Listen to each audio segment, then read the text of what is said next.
ఈ పార్ట్ చూసే ముందు పార్ట్ 1 కూడా చూడండి. నన్ను ఫాలో అవుతున్న కానిస్టేబుల్ ఎస్ఐ దగ్గరకు వెళ్ళి నేను చేసిన ప్రతి పనిని వివరించి చెప్పాడు. అప్పుడు ఎస్ఐ నిజంగా నేనేదో మానసిక వ్యాధితో బాధపడుతున్నానని ఒక నిర్ధారణకు వచ్చాడు. ఆ రోజు సాయంత్రం నేను ఆఫీస్కి నా మెదడు మొత్తం కావ్య ఆలోచనలే. మా ప్రాజెక్ట్ మేనేజర్ పదే పదే కాల్ చేస్తున్నాడు. నేను విసుగు వచ్చి మొబైల్ని స్విచ్ ఆఫ్ చేశాను. నేను ఎలా ఉన్నానో తెలుసుకోవడానికి ఎస్ఐ నాకు కాల్ చేయడానికి ప్రయత్నం చేస్తున్నాడు. కానీ నా మొబైల్ స్విచ్ ఆఫ్ అని వస్తుంది. భయం వేసి కానిస్టేబుల్ నా రూమ్కి పంపాడు. నేను కానిస్టేబుల్ని కలిసి ఎస్ఐ ఇంటికి వెళ్ళాము. రాశివ, కూర్చో. నేను నీ మీద ఎందుకంత జాలి పడుతున్నానో నీకు తెలుసా అని అడిగాడు ఎస్ఐ. తెలియదు సార్ అన్నాను.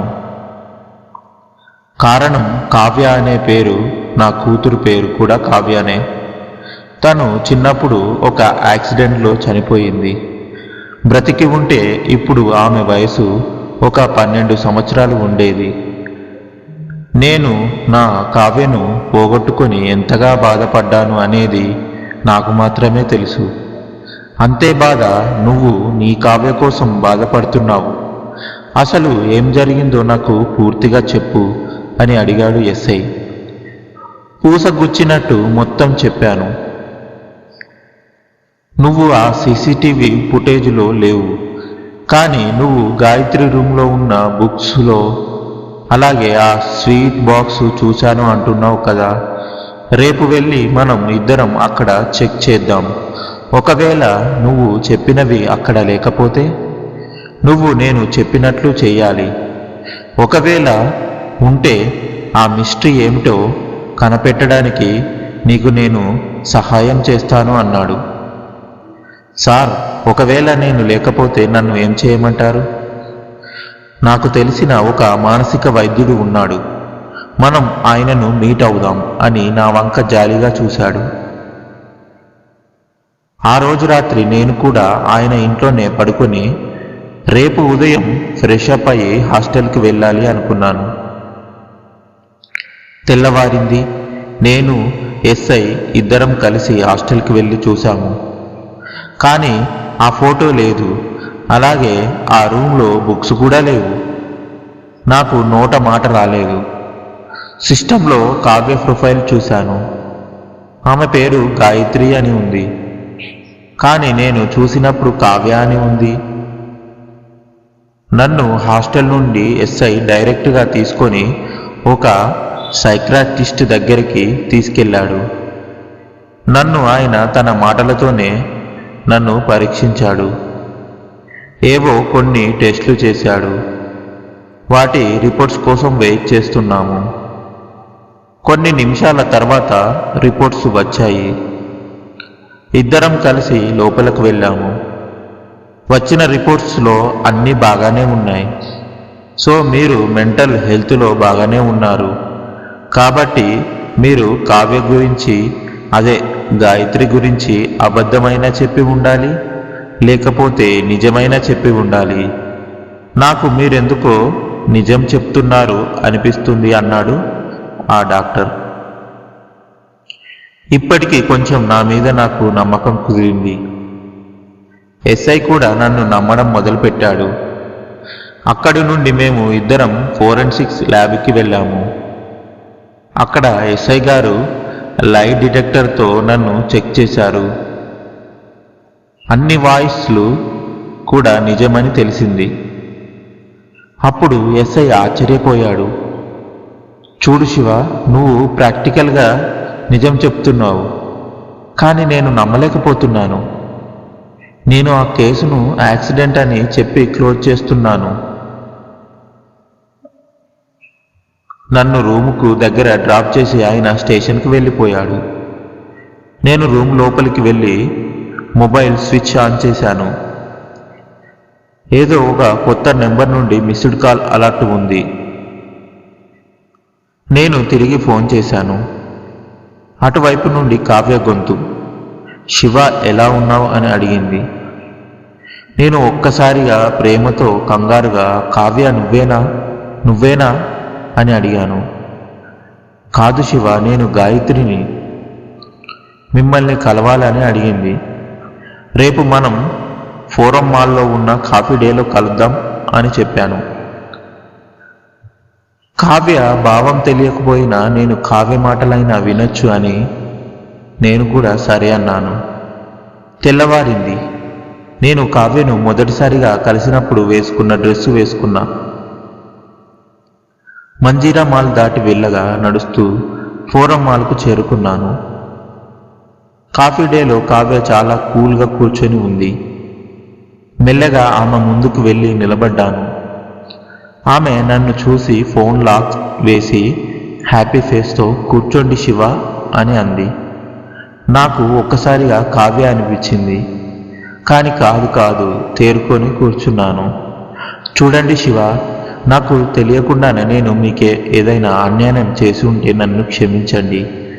మీరు నా వల్ల ఇలా మారిపోవడం నాకు ఇష్టం లేదు. ఐఆమ్ వెరీ సారీ అండి అని తన కంటి వరకు వచ్చిన నీటిని ఆపుకొని మరీ చెప్పింది. ఆమె కంటి వరకు వచ్చిన నీరు నా కంటి నుండి బయటకు వచ్చాయి అన్నట్టు నా కంటి నుండి కూడా నా ప్రమేయం లేకుండానే వచ్చాయి కన్నీళ్ళు.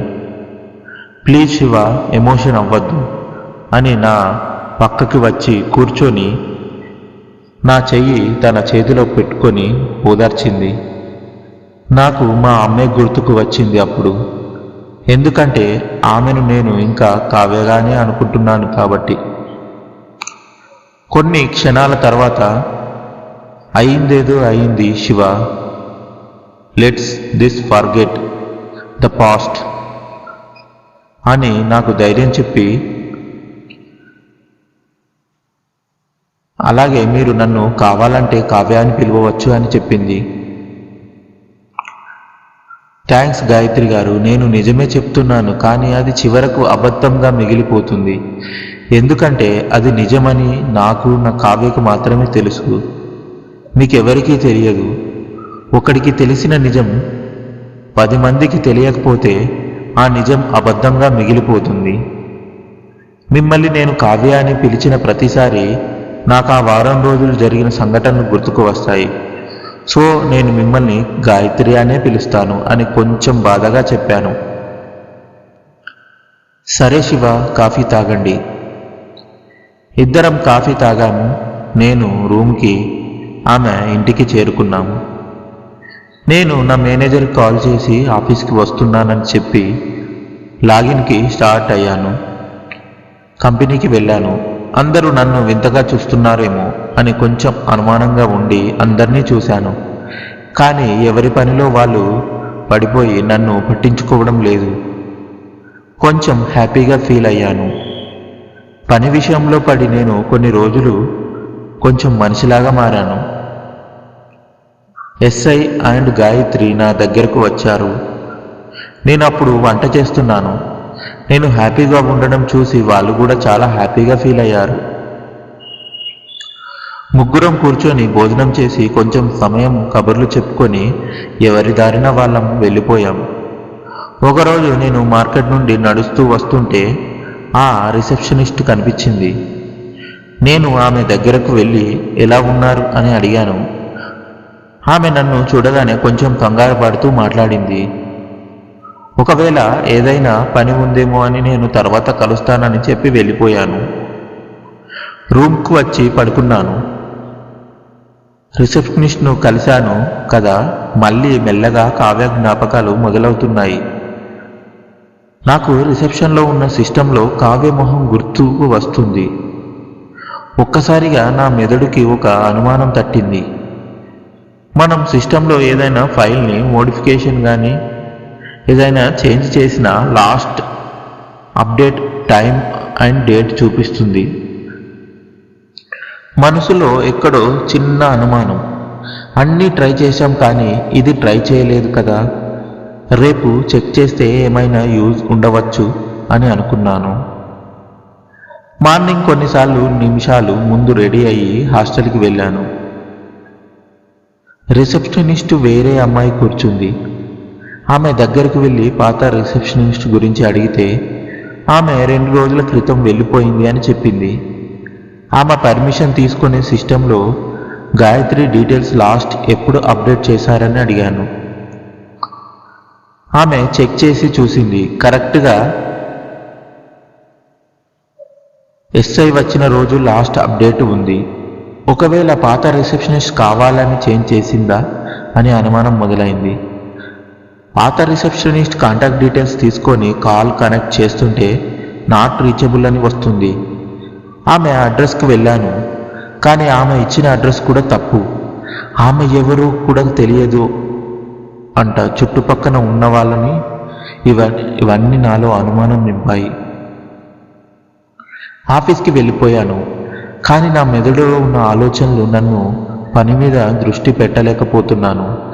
పర్మిషన్ తీసుకొని బయటకు వచ్చేశాను. ఫ్రెండ్ బండి తీసుకొని నేను చివరిసారిగా రిసెప్షనిస్టు చూసిన ప్లేస్కి వెళ్ళి దాని సరౌండింగ్స్ మొత్తం చెక్ చేయాలి అనుకున్నాను. ఆ ఏరియా మొత్తం జల్లెడ పట్టేశాను, కానీ నాకు అక్కడ ఆమె కనిపించలేదు. బాగా నీరసం వచ్చి ఒక షాప్ దగ్గర కూర్చొని టీ తాగుతున్నాను. కొంతమంది స్కూల్ పిల్లలు నడుస్తూ వస్తున్నారు. నేను టీ తాగుతూ సరదాగా వాళ్ళని గమనిస్తున్నాను. నాకు ఎస్ఐ చెప్పిన వాళ్ళ పాప గుర్తుకు వచ్చింది. వాళ్ళ మధ్య ఎవరో ఒక పెద్దావిడ గొడుగు వేసుకొని ఒక పాపను తీసుకువస్తుంది. వాళ్ళు నా ముందు నుండి పాస్ అయ్యారు. ఆమె గొడుగు మూసి ఆటోలో ఎక్కుతుంది. చూస్తే ఆమె ఆ రిసెప్షనిస్ట్. నేను ఆమెను వెనకాల ఫాలో అయ్యాను. ఆ ఆటో వాళ్ళు ఒక శ్మశానం దగ్గర ఆగింది. నేను నా బైక్ను పక్కన పార్క్ చేసి ఆమెను వెనకాల ఫాలో అవుతూ వెళ్ళాను. అక్కడ ఆ పాప ఒక సమాధి దగ్గరకు వెళ్ళి గులాబీ పెట్టి కొంచెం మౌనంగా ఉండి అక్కడి నుండి వెళ్ళిపోయారు. నేను వాళ్ళు వెళ్ళిపోయే వరకు అక్కడే వేచి చూసి ఆ సమాధి దగ్గరకు వెళ్ళి చూశాను. ఆ సమాధి ఎవరిది అని దాని దగ్గర గమనించాను. దాని మీద కావ్య జననం 12/12/1944, మరణం 11/11/2018 అని ఉంది. అది చూసి నేను ఒక్కసారిగా షాక్కి గురయ్యాను. ఒకవేళ చనిపోయిన ఈమె గాయత్రిని ఆవహించి నాతో స్నేహంగా ఉందా? అసలు ఆమె నాతో స్నేహంగా ఎందుకు ఉండాలి? ఆమె చనిపోయే సమయానికి ఆమె వయసు సుమారు 60 సంవత్సరాలు ఉన్నాయి. కానీ నాతో చాలా యంగ్ లేడీలాగా బిహేవ్ చేసింది. కానీ నాతో ఎందుకు? ఇలా అనేక ప్రశ్నలు నా మెదడులో చాలా ఉన్నాయి. తర్వాత రోజు నేను ఆ పాపని స్కూల్ ఇంటర్వెల్ టైంలో కలిసి ఆ సమాధి గురించి అడిగాను. అప్పుడు ఆ పాప ఆమె తన అమ్మమ్మ పేరు కావ్య అని చెప్పింది. మరి మీ అమ్మ పేరు అని అడిగాను. మా అమ్మ నేను కడుపులో ఉన్నప్పుడే చనిపోయింది. ఆపరేషన్ చేసి నన్ను బయటకు తీశారట. అలాగే కొన్ని రోజులు బాక్సులో ఉన్నానంట అని చెప్పింది. మరి ఇప్పుడు నువ్వు ఎవరి దగ్గర ఉంటున్నావు అని అడిగాను. నేను మా ఆయా దగ్గర ఉంటున్నాను. ఎందుకు అంకుల్ అని అడిగింది. ఏం లేదులే, సరదాగా అడిగాను. నీ పేరు ఏంటి? నా పేరు అంజలి. సరే అంజలి, ఉంటాను, బాయ్ అని చెప్పి స్కూల్లో ఆ పాప అడ్రస్ కనుక్కొని అసలు విషయం తెలుసుకోవడానికి నేను ఆ రిసెప్షనిస్ట్ దగ్గరకు వెళ్ళాను. ఈ వీడియో నచ్చితే లైక్ చేసి మీకు ఏమని అనిపించిందో కామెంట్ చేయండి. నెక్స్ట్ పార్ట్ కోసం వెయిట్ చేయండి. దీనికంటే ముందు పార్ట్ ఖచ్చితంగా చూడండి. దాని తర్వాత ఇది చూడండి. దాని తర్వాత నెక్స్ట్ పార్ట్ చూడండి. మీకు పూర్తిగా అర్థమవుతుంది. సో నెక్స్ట్ పార్టే ఫైనల్ పార్ట్.